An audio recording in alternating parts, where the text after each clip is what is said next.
adalah obat antihelmintik atau obat antiparasit yang biasa digunakan untuk pengobatan cacing belang dan juga larva migran. Dan ivermectin ini termasuk golongan obat keras yang penggunanya harus di bawah pengawasan dokter dan resep dari dokter.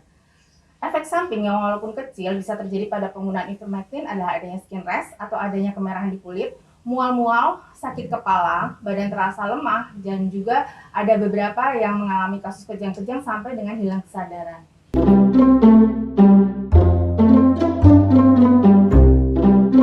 Saat ini banyak sekali beredar informasi bahwa ivermectin dapat digunakan sebagai obat untuk mencegah dan mengobati COVID-19.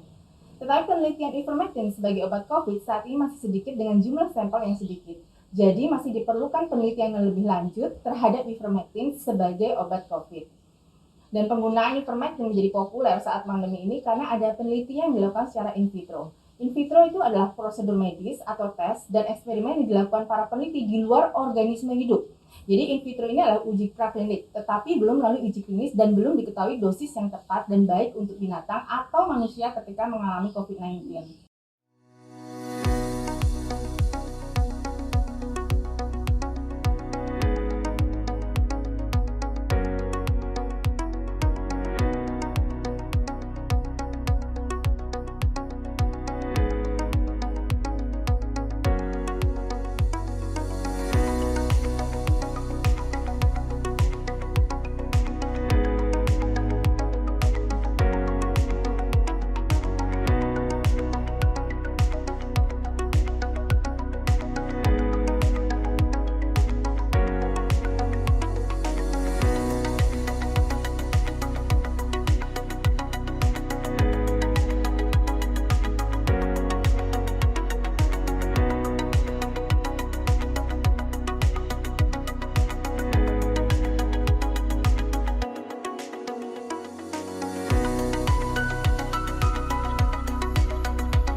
Dosis ivermectin dalam penelitian virus secara in vitro juga sebenarnya jauh lebih tinggi daripada dosis standar ivermectin untuk manusia, sehingga efektivitas dan dosis standar ivermectin masih dipertanyakan dalam menekan virus SARS-CoV-2 secara in vivo atau uji klinis yang dilakukan pada organisme hidup, yaitu pada hewan maupun manusia.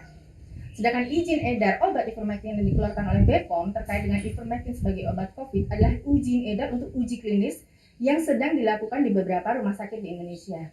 Jadi, penggunaan ivermectin sebagai obat COVID saat ini masih dalam tahap uji klinis.